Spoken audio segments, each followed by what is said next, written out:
Hey, bonjour à toutes, bonjour à tous et bienvenue, c'est Jonathan de la chaîne Mes Gourmandises et on se retrouve aujourd'hui pour une nouvelle vidéo. Alors aujourd'hui je vais vous présenter une recette, ce sera la deuxième édition donc, des fêtes de fin d'année et de Noël. Et donc pour aujourd'hui je vous ai réservé une recette que normalement tout le monde connaît. Là encore ça va être une spécialité alsacienne, comme la dernière fois. D'ailleurs dans ma dernière vidéo j'ai eu un commentaire qui me disait on entend, on sent... D'ailleurs, dans la précédente vidéo, dans un commentaire, on m'a dit on n'entend pas ton accent alsacien. Et je sais, mais j'habite plus trop en Alsace, donc voilà. Donc aujourd'hui, je vais vous présenter la recette des prétala. Donc voilà, j'espère que ça vous donne un appétit. Et tout de suite, je vous laisse avec la recette. Voilà. Il faudra 250 g de farine, 170 g d'amandes en poudre, 250 g de sucre en poudre, 170 g de beurre,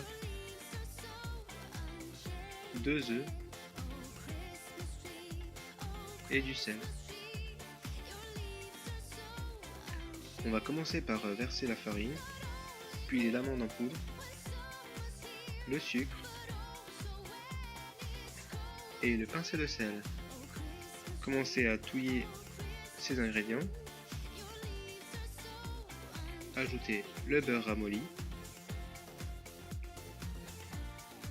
l'œuf entier, puis le jaune d'œuf. Pour le beurre, vous pouvez bien sûr le faire ramollir au micro-ondes.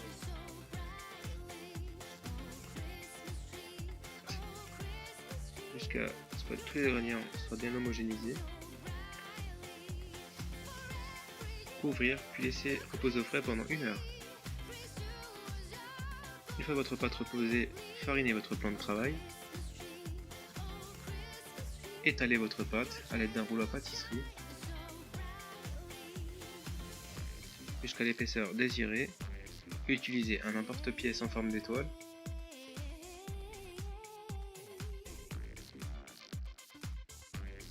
Voilà une belle étoile.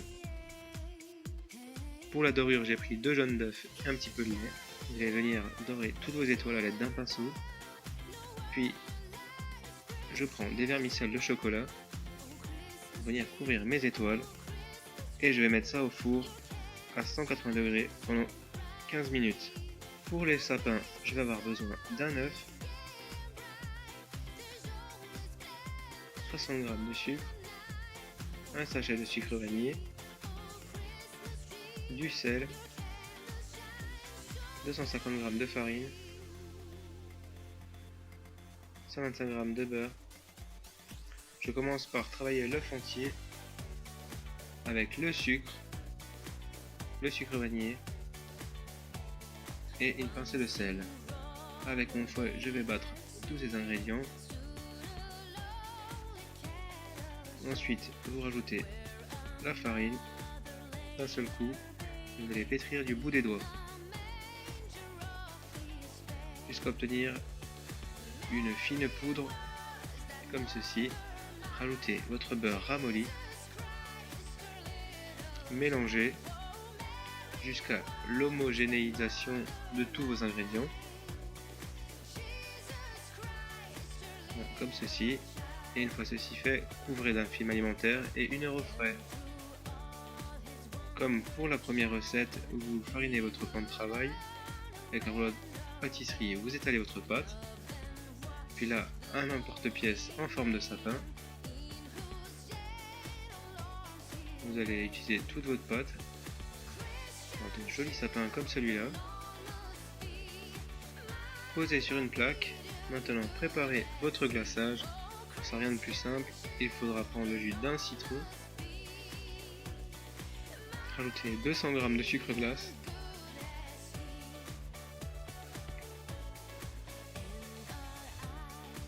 Puis vous allez commencer à mélanger le tout au fouet.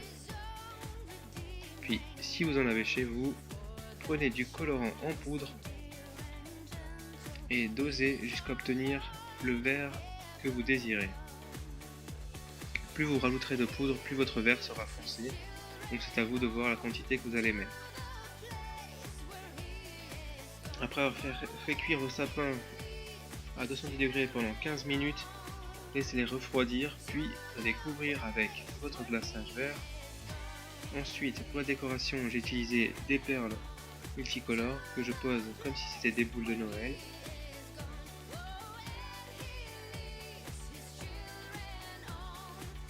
Puis je rajoute les étoiles. Et voilà un magnifique sapin. Et voilà, j'espère que ça vous a plu. Je vais maintenant passer à la dégustation. Alors, je vais commencer par une étoile.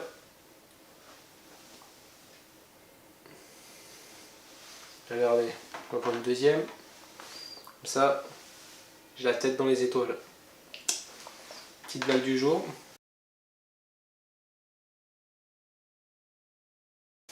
Très bon. Le petit sapin. Ah oui, c'est un sacré travail, hein, mettre toutes ces petites boules et ces petites étoiles.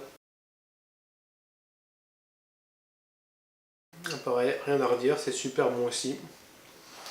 Donc voilà, n'hésitez pas à reproduire ces deux recettes de bredala de Noël.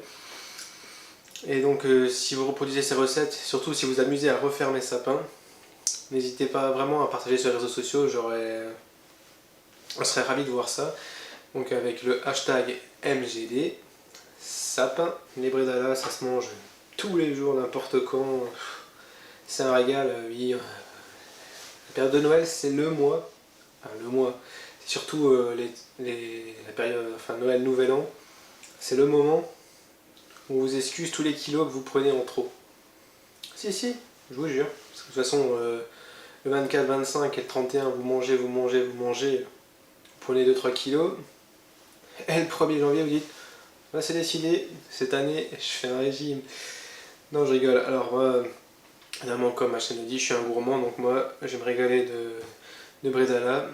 Et puis, parlant d'Alsace, encore une dernière fois, si vous avez l'occasion, si vous les connaissez déjà, je vous conseille vraiment d'aller voir les marchés de Noël en Alsace, surtout à Strasbourg, à Colmar et à Kaisersberg et toutes ces belles villes en Alsace.